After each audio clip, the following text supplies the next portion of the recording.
Maintenant, je vous invite à ouvrir vos Bibles, 1 Corinthiens chapitre 2, verset 9. Mais comme il est écrit, ce sont des choses que l'œil n'a point vues, que l'oreille n'a point entendues, et qui ne sont point montées au cœur de l'homme, des choses que Dieu a préparées pour ceux qui l'aiment. Que Dieu bénisse sa parole.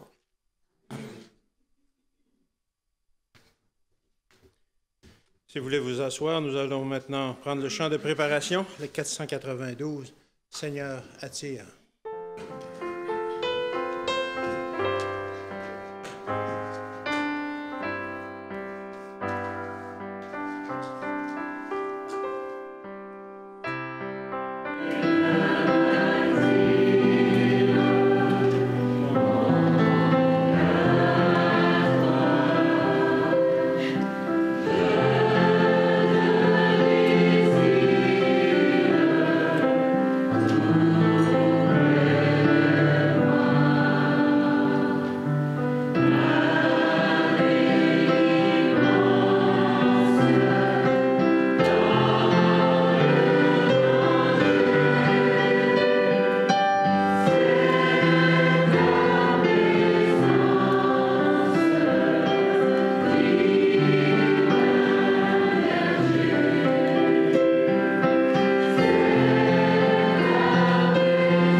Bonjour et bon sabbat à tous.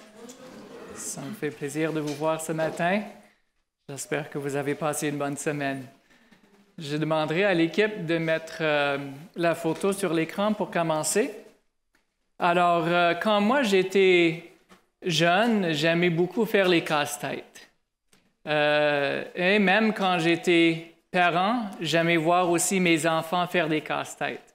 Il y a toutes sortes de casse-têtes. On peut avoir des casse-têtes très faciles, que même les bébés commencent à démêler les morceaux, puis à les mettre en place. Puis je pense que c'est ça que j'ai trippé le plus là-dessus, de voir mes enfants qui commencent à voir les morceaux, puis où ils vont. Puis je trouvais ça vraiment le fun, malgré que moi aussi, j'aime faire des casse-têtes aussi.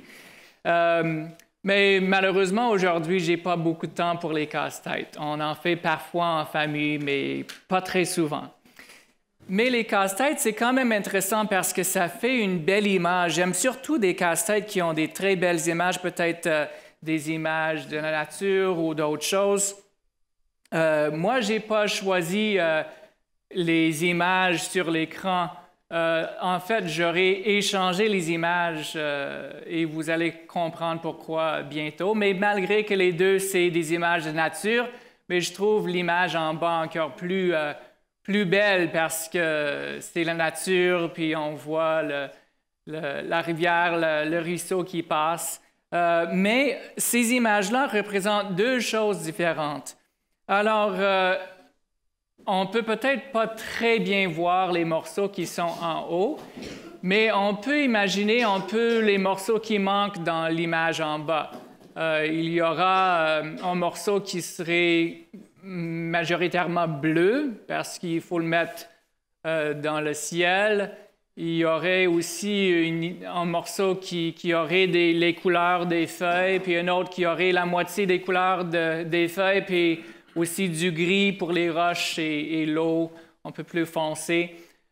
Mais on va imaginer qu'on va prendre les morceaux en haut et on va essayer de les mettre en bas. Est-ce que ça va marcher?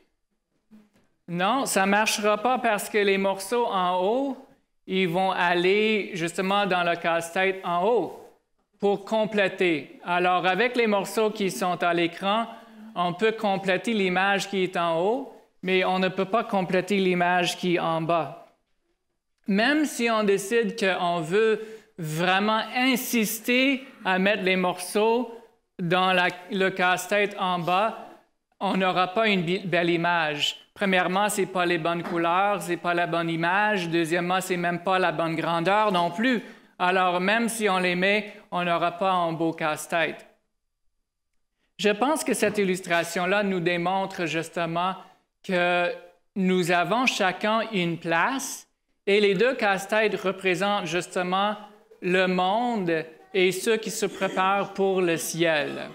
C'est pour ça que j'ai dit que j'aurais choisi celle en bas pour ceux qui préparent pour le ciel, parce que je trouve que c'est une plus belle image. Mais on peut comprendre bien quand même l'illustration. Ça me rappelle justement des réformateurs que eux, ils refusaient d'aller y aller contre-courant, mais pas juste pour le plaisir d'aller contre-courant, mais c'est parce qu'ils ont découvert les vérités bibliques et ils ont décidé que les vérités bibliques étaient plus importantes de toutes les autres choses que les gens pourraient dire. Ils étaient même prêts à perdre leur vie à cause des vérités qu'ils avaient dans leur cœur qui étaient basées sur la Bible. On peut comprendre qu'il y a toujours une différence entre les chrétiens, ceux qui suivent Dieu, et ceux qui suivent le monde. On ne peut pas prendre les morceaux qui vont dans le casse-tête qui est destiné à ceux qui se préparent pour aller au ciel et les mettre dans le casse-tête du monde. Dans les croyances que les gens peuvent avoir, il y aura toujours une différence de la façon de vivre. Même dans le caractère de ceux qui suivent Dieu, on va voir le caractère de Dieu. On va voir Jésus qui est en train de transformer ceux qui le suivent.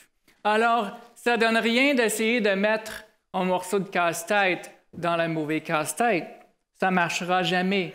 Alors, pourquoi que nous, parfois, on est tenté d'essayer, et je pense que surtout quand on est jeune, c'est une tentation encore plus forte parce qu'on veut justement trouver notre place et parfois on essaie de trouver une place qui n'est pas à nous.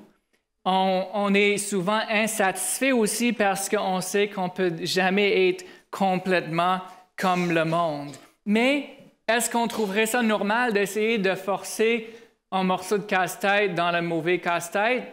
Ça serait même ridicule. On dirait que ça n'a même pas de sens. Mais c'est la même chose pour nous. Pourquoi essayer d'être à la mauvaise place quand Dieu nous a déjà préparé une place? Dans Jean chapitre 15, le verset 19, on voit que Jésus parle justement de cette réalité-là. Jean chapitre 15, le verset 19. Il est écrit « Si vous étiez du monde, le monde aimerait ce qui est à lui. Mais parce que vous n'êtes pas du monde et que je vous ai choisi du milieu du monde, à cause de cela, le monde vous haït. Alors, on voit ici que le monde ne va pas nous aimer. Ça ne veut pas dire qu'on ne devrait pas être aimant. Ça ne veut pas dire qu'on ne devrait pas avoir le caractère de Christ dans notre cœur. Mais ça veut dire tout simplement qu'on ne peut pas s'attendre non plus que le monde nous aime, parce qu'on est un morceau de casse-tête qui est pour le casse-tête du ciel et pas celui de ce monde. Dans Hébreux chapitre 11, le verset 16, si vous le regardez avec moi, on voit justement le casse-tête que Dieu a préparé pour nous. Dans Hébreux chapitre 11, le verset 16, on voit le merveilleux cadeau que Dieu est en train de préparer pour nous. Et maintenant, ils en désirent une meilleure, c'est-à-dire une céleste.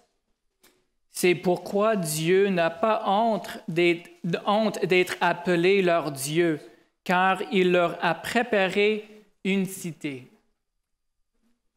Je pense que Dieu nous donne beaucoup de raisons pour se fixer les yeux sur la place que Dieu a préparée pour nous.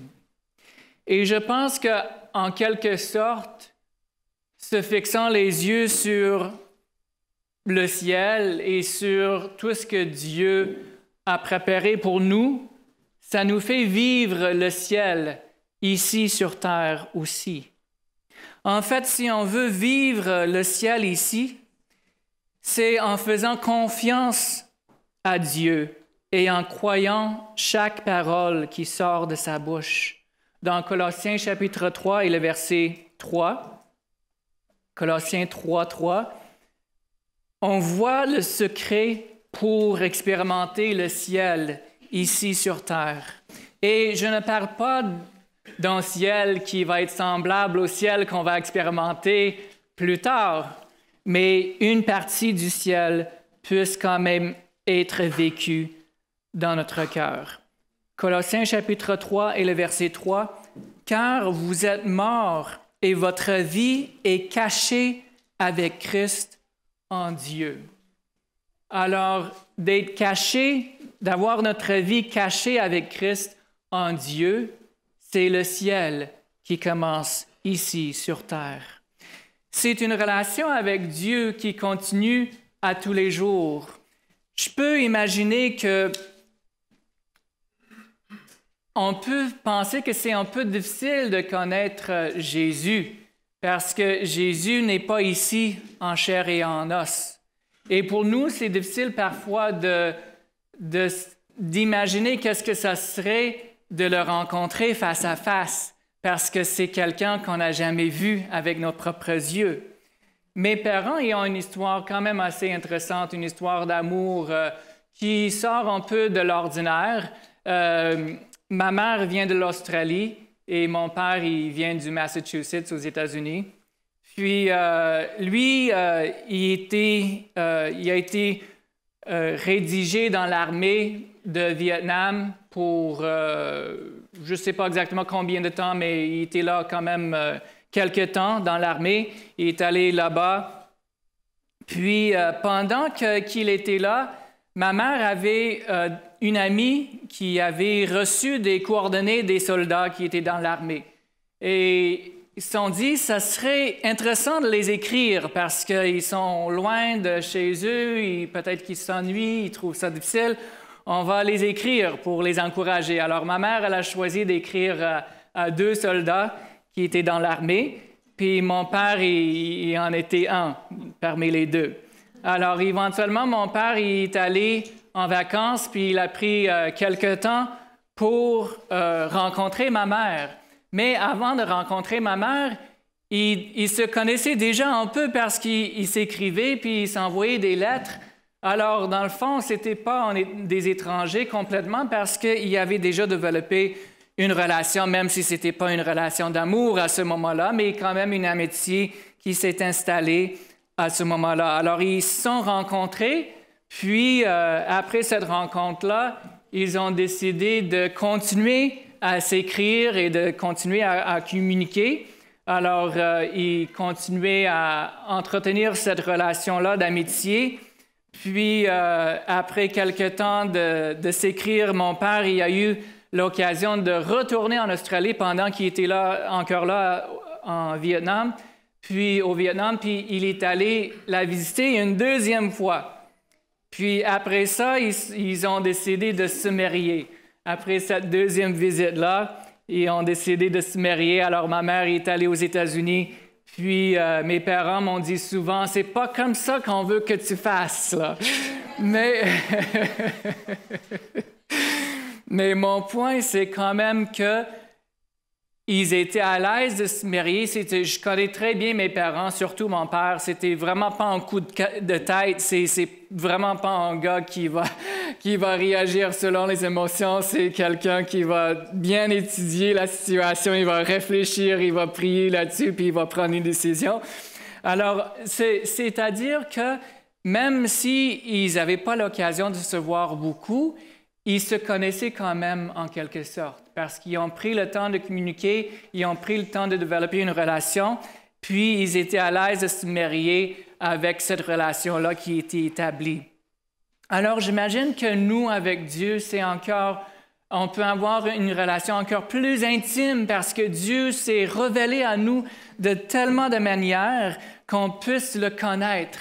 Alors, le ciel ici sur terre, c'est de connaître Dieu, c'est d'avoir une relation avec Dieu, d'avoir un ami quotidien et qu'au moment qu'on va aller au ciel, on va rencontrer justement notre ami qu'on le connaît déjà depuis longtemps et ça va être le plus merveilleux mariage qu'on a jamais eu que quand Jésus est marié avec son Église.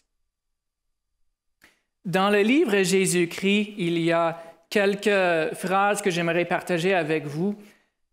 Ça dit, « Dès que nous entrons dans le repos de Jésus, le ciel commence ici-bas. » Alors, c'est quoi la clé pour vivre le ciel ici? C'est d'entrer dans le repos de Jésus. Le sabbat, c'est un symbole de repos. Mais le repos de Jésus est quelque chose qui peut être vécu à tous les jours. Il nous invite, venez, apprenez de moi, nous répondons, nous allons à lui, et pour nous commence la vie éternelle. Alors le ciel, c'est la vie éternelle qui commence dès maintenant. Alors, c'est pas dans le ciel qu'on va voir la vie éternelle, c'est la vie éternelle qui commence ici. Peut-être qu'on va avoir une petite pause de repos, de sommeil. On va peut-être dormir un peu en attendant que la vie éternelle continue. Mais au pire, c'est juste ça qui peut arriver, juste une petite sieste avant de réaliser la vie éternelle. S'approcher constamment de Dieu par le Christ, c'est le ciel. Alors, c'est quoi le ciel? Le ciel, c'est de s'approcher constamment de Dieu. Et comment on va s'approcher constamment de Dieu? On l'a lu, ça dit « Votre vie est cachée avec Christ en Dieu ». Alors, on va expérimenter cet approchement-là, de pouvoir s'approcher constamment de Dieu par le Christ. C'est ça qui est le ciel. Et le plus nous demeurons dans le bonheur céleste, plus nous voyons la gloire s'ouvrir devant nous. Et nous apprenons à connaître Dieu. Plus intense est notre bonheur. Alors, c'est quoi le ciel? Le ciel, c'est le bonheur. Et le bonheur, c'est quelque chose qu'on peut expérimenter déjà ici. Le plus qu'on s'approche de Dieu, le plus qu'on va expérimenter le bonheur. Aussi longtemps que nous marchons avec Jésus, nous sommes comblés par son amour, rassasiés par sa présence. Je pense que la vie nous donne parfois des mauvais coups. On a parfois la tristesse, on a des expériences difficiles et parfois on est tenté de penser que notre expérience est vraiment difficile jusqu'au temps qu'on voit que quelqu'un d'autre est en train de souffrir plus que nous. Puis on se rend compte que notre souffrance est peut-être petite par rapport à la leur. Mais ça ne dit pas qu'on sera comblé tout simplement quand ça va bien. Non, on sera toujours comblé par son amour, rassasié par sa présence. Nous pouvons obtenir même ici même tout ce que notre nature est capable de recevoir. Ça m'a frappé parce que c'est comme dans notre nature humaine, il y a une limite de combien qu'on peut recevoir de Dieu. Alors, il y a une limite à quelque part, mais j'ai l'impression que je ne suis même pas proche de cette limite-là. Je ne sais pas vous, mais j'ai l'impression qu'il y a encore beaucoup plus que Dieu peut me donner, encore beaucoup plus. Dieu peut me combler davantage. Dieu peut me donner, je peux être encore plus rassasié par la présence de Dieu. J'ai pas encore atteint cette limite-là. Il y a une limite, oui, mais cette limite-là, Dieu, c'est comme si je l'ai pris un peu comme un défi de dire, Dieu, OK, il y a une limite, mais je suis certain que je ne suis même pas proche de cette limite-là. Donne-moi-en plus, parce que je veux être encore plus comblé par ton amour, plus rassasié par ta présence. Alors, si on veut vivre le ciel ici, c'est par cette présence-là. Dans Apocalypse chapitre 7, le verset 14, on va lire du verset 14 au verset 17.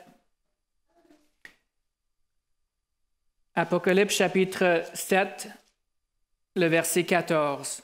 Ce sont ceux qui viennent de la grande tribulation. Ils ont lavé leurs robes, et ils les ont blanchis dans le sang d'un agneau. Alors on voit que ceux qui sont fidèles à Dieu, ils passent à travers de la tribulation. On sait que le peuple qui vit à la fin du temps, ils vont vivre de façon encore plus vraie cette expérience-là, mais je crois que chaque chrétien, comme on disait au début, qu'on peut souffrir justement pour notre foi, on peut être dans des situations qui sont difficiles où les gens nous mettent de la pression parce qu'on est différent, parce qu'on est des morceaux de casse-tête qui ne fitent pas dans le monde, mais seulement pour le ciel. Seulement on est préparé pour le ciel. Alors on voit que ça fait une caractéristique du peuple de Dieu, c'est qu'ils ont passé à travers une grande tribulation. Le verset 15, « C'est pour cela qu'ils sont devant le trône de Dieu, ils le servent jour et nuit dans son temple. Celui qui est assis sur le trône dressera sa tente sur eux. » Alors, on voit ici que le peuple de Dieu sont en train d'adorer Dieu et sont en train de donner gloire à Dieu pour tout ce qu'il a fait. Ils sont reconnaissants envers Jésus. Alors, ils vont continuer à donner gloire à Dieu. Alors, maintenant, c'est aussi l'occasion de reconnaître que tout ce qu'on a vient de Dieu. Rien de bon vient de nous.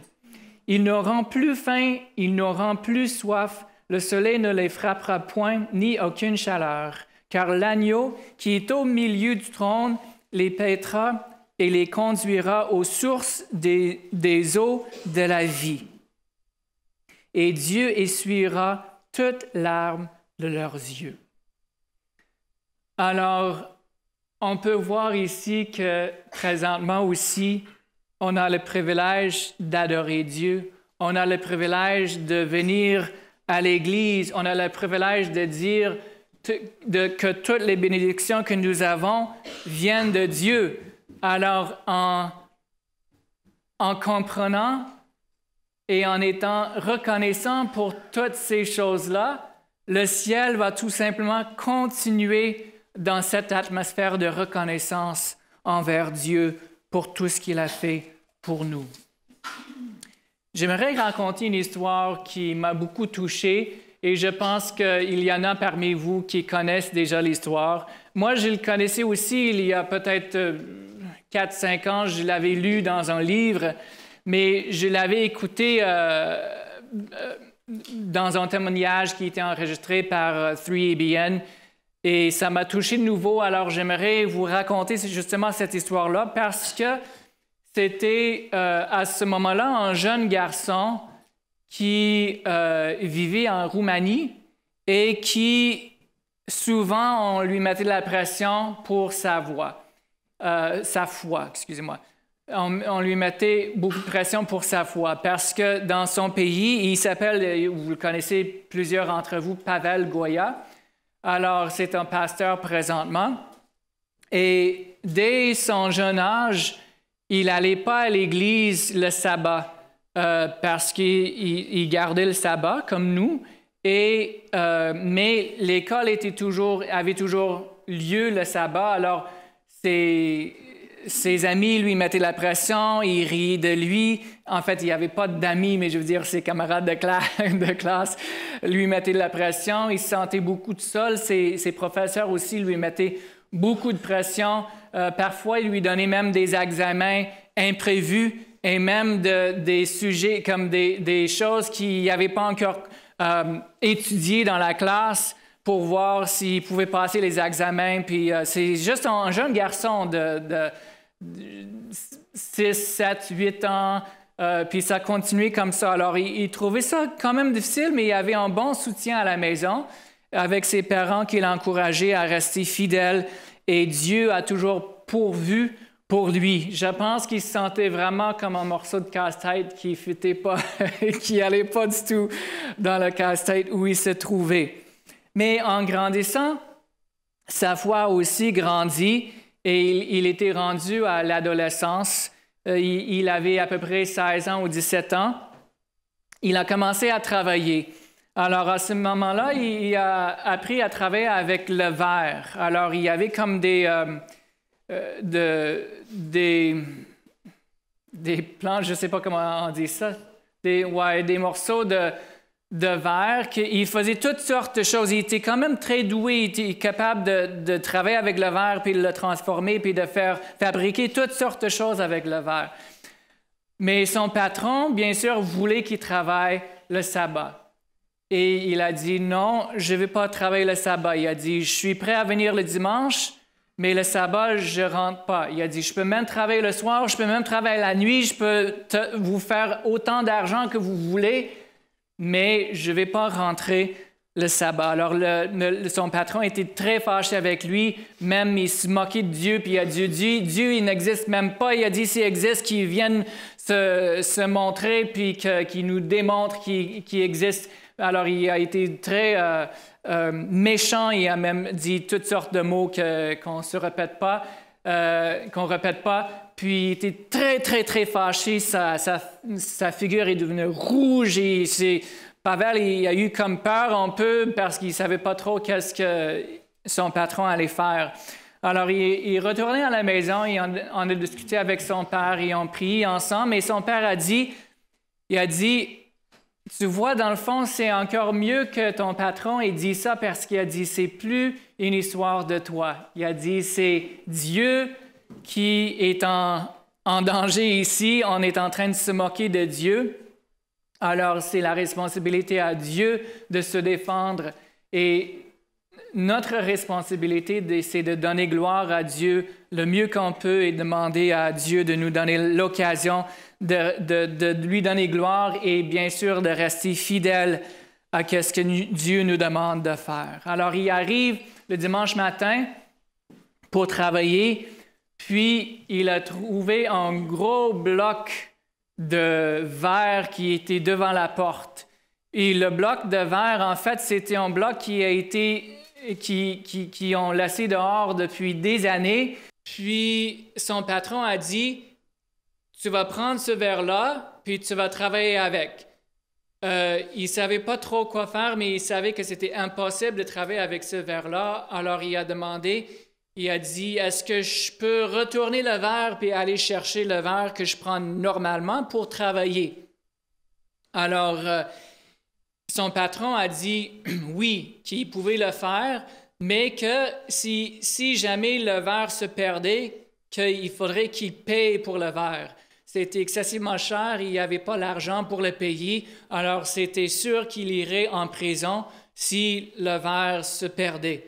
Alors, une chose que le patron savait et que Pavel ne savait pas, c'est que, en fait, le verre c'était comme un cube de à peu près 2 mètres par un peu moins que 2 mètres par 2 mètres. Alors, c'est quand même très, très gros, très, très, très pesant. Puis, on n'était pas capable ceux qui ne le savaient pas, c'était dans une caisse en bois, on peut dire. Il y avait comme une boîte faite en bois, mais qu'en dessous, on ne voyait pas, étant donné que ça a été dehors pendant longtemps et c'était tout pourri. Alors, c'était impossible de soulever la boîte parce que, justement, elle n'était pas assez forte pour contenir encore le verre. Alors, mais Pavel, il ne savait pas exactement tous ces détails-là. Le patron le savait, c'est pour ça qu'il a accepté et puis il a dit, OK, oui, si tu réussis à ramener le verre, tu peux prendre l'autre verre puis tu peux continuer. Alors, il a engagé quelqu'un pour transporter le verre avec un camion. Puis le camion arrive avec un bras pour prendre le verre, il se fixe à chaque côté pour lever justement la boîte. Puis en le soulevant, bien sûr, après être quelques pieds dans les airs, la boîte casse. Le fond de la boîte casse parce que c'était pourri. Alors là, le cube commence à tomber, puis ça allait bien sûr casser en 1000 morceaux, mais une fraction de seconde plus tard, le verre reste là, suspendu dans les airs. Il n'y a absolument rien qui retient le verre. La boîte est là, le verre est là, suspendu, et tout le monde autour regarde. C'est comme si le temps arrête là. Tout le monde se regarde, ils ne savent pas quoi faire. Le chauffeur se tourne, son patron est là en train de voir la situation. Le chauffeur se tourne vers Pavel pour lui demander « Qu'est-ce que je fais? » Puis il a dit « Tu peux descendre la boîte. » Alors, il commence à faire descendre la boîte. Le cube de verre reste là jusqu'au temps que la boîte couvre au complet le verre encore. Après que le verre soit rentré de nouveau dans la boîte, le tout descend ensemble jusqu'au temps que ça touche le sol. Alors, lui, il n'avait même pas le temps de prier, il n'avait même pas le temps, il avait prié beaucoup avant, bien sûr, mais il n'avait pas le temps de réagir, il ne savait pas quoi faire. Un jeune homme de 16 ans qui était en train de vivre un test énorme de sa foi, il voit que Dieu intervient de façon miraculeuse. Alors, le cube est là à terre, son patron lui dit, il dit, qu'est-ce que je fais? Pavel dit, qu'est-ce que je fais? Puis le patron il a dit, va-t'en. Il a dit, je ne veux plus que tu travailles pour moi. Il a dit, ne t'inquiète pas, je ne vais pas rien faire pour te rendre la vie difficile. Il a dit, mais ne me maudis pas. Il avait peur parce qu'il avait peur que Pavel allait le maudire. Pavel il a dit, j'ai jamais maudit personne, c'est sûr que je n'allais pas le maudire. Mais c'était la façon que Dieu a utilisée pour que Pavel puisse trouver un autre emploi et être épargné de cette situation vraiment difficile.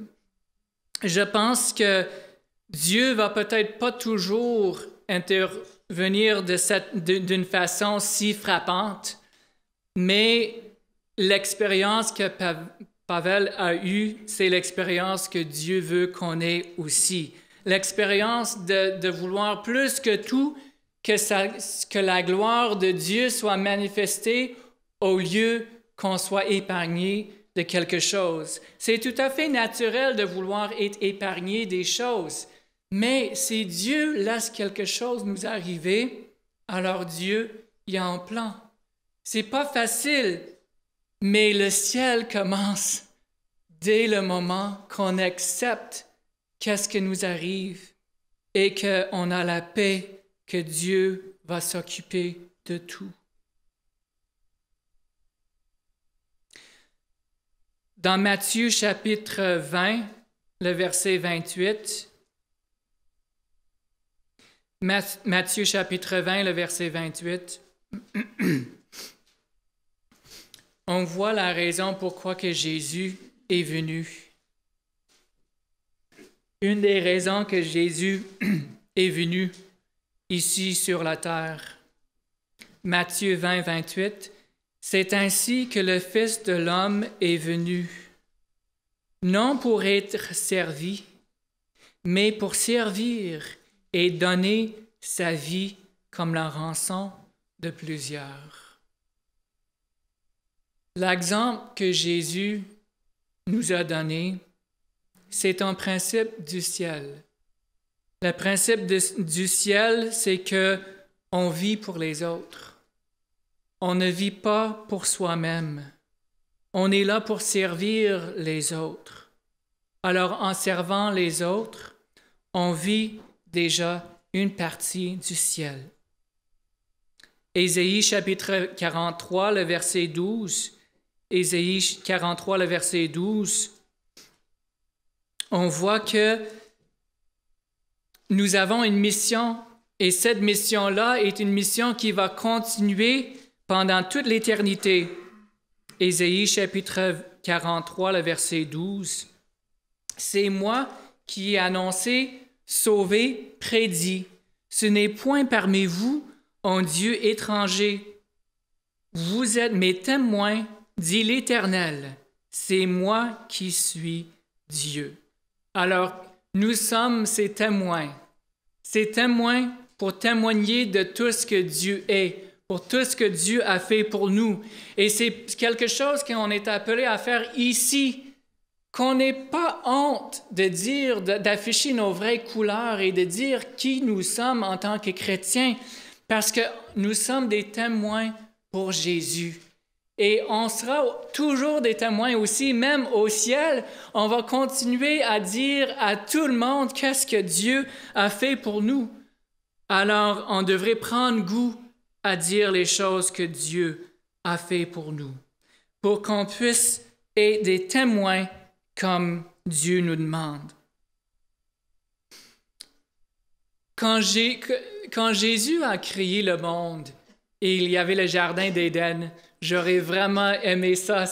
J'ai aimé voir ça, le jardin d'Éden, et de voir la beauté. Dieu lui-même qui a planté en jardin, Dieu lui-même qui a créé quelque chose de tout à fait spécial pour le premier couple, en cadeau pour eux. Et il y avait quelque chose de tout à fait spécial dans le milieu du jardin, et ça, c'était l'arbre de la vie. L'arbre de vie. C'était quelque chose qui avait vraiment... on avait besoin que l'arbre de vie soit là, parce que c'était grâce à cet arbre-là qu'on pouvait vivre éternellement. C'était grâce à cet arbre-là qu'on pouvait manger et ça nous donnait la vie éternelle. Alors, cet arbre-là, après que le péché arrive dans le monde, cet arbre-là a été enlevé et ça a été mis au ciel. Alors, l'arbre de vie est maintenant au ciel. Mais il y a quelque chose de très intéressant qu'on peut remarquer, c'est que l'arbre de vie au ciel est là pour que la vie éternelle puisse toujours continuer. Puis je ne parle pas que ce soit vraiment l'arbre. On sait bien sûr que c'est une image parce que la vie éternelle vient de Dieu et non pas d'un arbre. Mais ça représente quand même la vie éternelle. Et c'était justement pour ça que Dieu l'a enlevé. L'arbre, il l'a enlevé tout de suite aussitôt que le péché arrive ou en fait, c'était plus au déluge, mais il y avait un ange pour barrer, pour que les gens ne puissent pas avoir accès à l'arbre de vie, parce que si on mangeait à l'arbre de vie, dans notre nature pécheresse, on vivrait toujours, mais dans le péché. Et ça, c'est pas la vie que Dieu voulait pour nous et c'est pas la vie qu'on souhaite non plus. On n'est pas obligé d'être très vieux avant de se rendre compte que la vie n'a pas beaucoup de choses à nous offrir. Si on n'a pas la vie éternelle, on n'a pas grand-chose. Alors, on voit que l'arbre a été enlevé et l'arbre de vie est au ciel.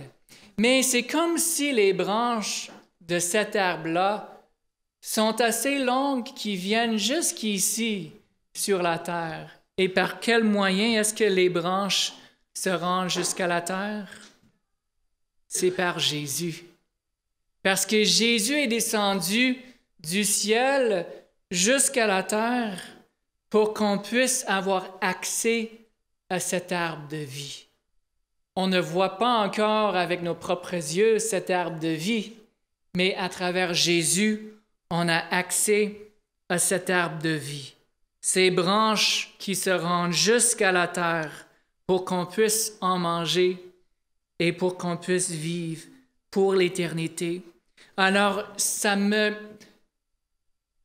dépasse de voir de quelle façon que Dieu est capable de régler tout ce que nous on fait pour se ramasser dans le trouble.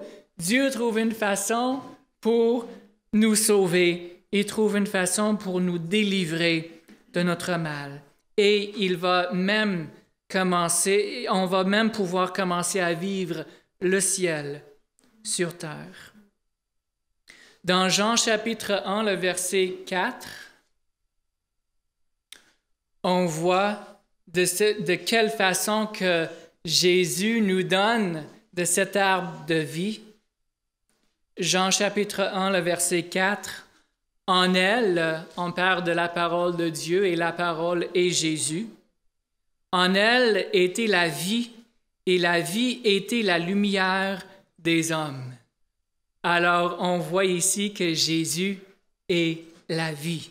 C'est Jésus qui nous donne de cet arbre de vie pour qu'on puisse avoir la vie éternelle. Et on le voit aussi dans Jean chapitre 6, le verset 35. Jean 6, 35. Jésus leur dit, « Je suis le pain de vie. Celui qui vient à moi n'aura jamais faim, et celui qui croit en moi n'aura jamais soif. » Alors, on voit un autre passage qui nous démontre qu'on a le privilège, grâce à Jésus, de manger de cet arbre de vie. Malgré qu'on ne le voit pas encore, mais on va le voir un jour. Puis cet arbre de vie, c'est le même arbre qui était là dans le jardin d'Éden. On va voir le jardin restauré et j'ai hâte de voir ce jardin-là. Dans Apocalypse chapitre 2, le verset 7, Apocalypse chapitre 2, le verset 7, on parle de l'arbre de vie. « Que celui qui a des oreilles entende ce que l'Esprit dit aux églises. À celui qui vaincra, je donnerai à manger de l'arbre de vie, qui est dans le paradis de Dieu. » Alors, c'est une promesse pour nous. On peut justement expérimenter, on peut y goûter, on peut savoir à quoi que ça ressemble, ce fruit-là de l'arbre de vie.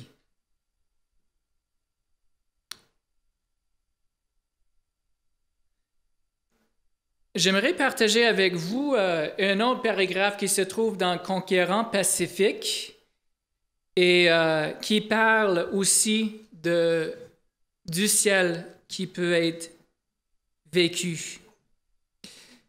Nous pouvons nous représenter l'avenir et la félicité céleste. Les visions contenues dans la Bible nous donnent un aperçu de la gloire future. Des scènes décrites par la main de Dieu même sont chères à l'Église. Par la foi, nous pouvons nous tenir sur le seuil de la cité céleste et entendre déjà l'accueil triomphal réservé à ceux qui, dans cette vie, espèrent en Christ et considèrent comme un honneur de souffrir pour lui. Alors, en voyant qu'est-ce que Dieu nous a préparé, on peut déjà être sur le seuil de la porte, on peut déjà expérimenter, qu'est-ce que c'est, même malgré la souffrance, on peut expérimenter qu'est-ce que c'est, parce que Dieu est là pour nous encourager et pour nous donner tout ce qu'il faut ici. Venez, vous qui êtes bénis de mon Père, les rachetés disposent leur couronne aux pieds du Rédempteur, en s'écriant, l'agneau qui est immolé est digne de recevoir la puissance, la richesse, la sagesse, la force, l'honneur, la gloire et la louange. Celui qui est assis sur le trône et l'agneau soit la louange. À celui qui est assis sur le trône et à l'agneau soit louange, l'honneur, la gloire, la force au siècle des siècles. Alors, maintenant, on a ce privilège-là. On a le privilège de vivre dans l'atmosphère du ciel et de savoir qu'un jour, il n'y aura ni larmes, il n'y aura ni de mort, il n'y aura rien qui va nous faire de la peine, mais on va pouvoir vivre pour toujours avec Jésus. Moi, j'aime pas beaucoup, mais en fait, j'aimais pas beaucoup l'hiver. J'ai trouvé que l'hiver était vraiment difficile au Québec. Ça fait 15 ans que je reste au Québec, puis je pense que l'hiver était ma plus grosse épreuve de la vie au Québec. Jusqu'à cette année, quand j'ai découvert le ski de fond. Il faut quand même dire qu'on a 50 acres pour en faire, alors ça aide aussi. Quand on était dans un jumelé à Saint-Georges, j'aurais pas fait grand-chose de ski de fond. Là, alors, ça prenait peut-être les deux pour combler. Mais j'ai quand même appris à aimer plus l'hiver grâce au ski de fond, puis à ce merveilleux exercice on n'a pas froid. On n'a pas froid, c'est ça qui est merveilleux. On a toujours chaud quand on fait du ski de fond, même s'il fait moins 30. On a chaud si on bouge assez vite. Mais j'ai quand même un petit penchant pour l'été.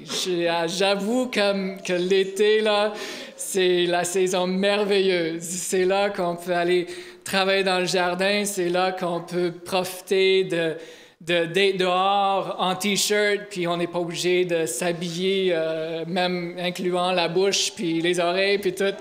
Alors, j'aime beaucoup l'été. Puis j'ai trouvé une citation, j'ai demandé à Patrick de le traduire, puis j'apprécie qu'il l'ait faite pour moi, parce que je ne l'ai pas trouvé en français. Mais ça parle justement de l'été et de l'hiver, en étant comme notre temps ici sur la terre, en étant l'hiver, et notre temps et la vie éternelle comme l'été. Alors, j'aimerais partager ça avec vous en terminant.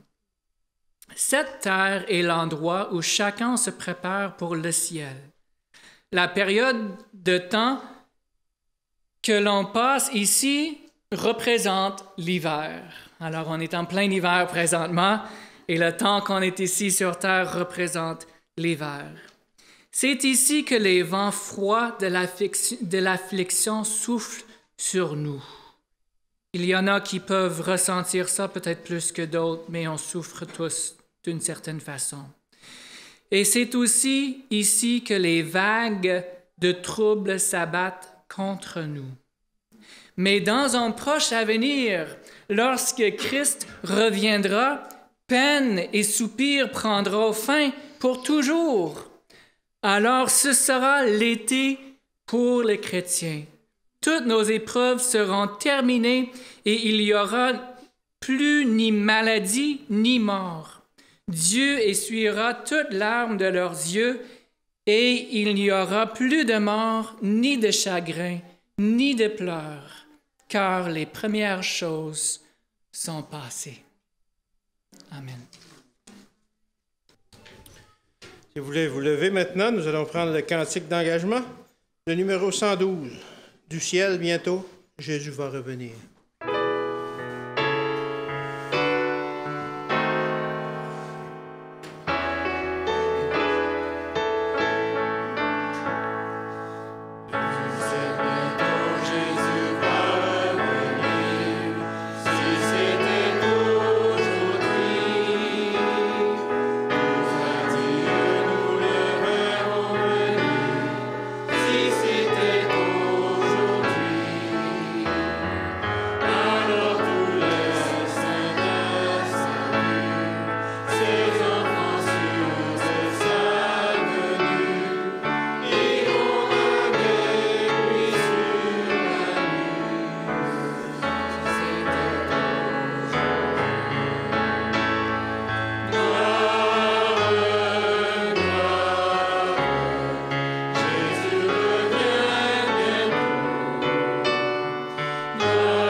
Oui, Seigneur, tu reviens bientôt.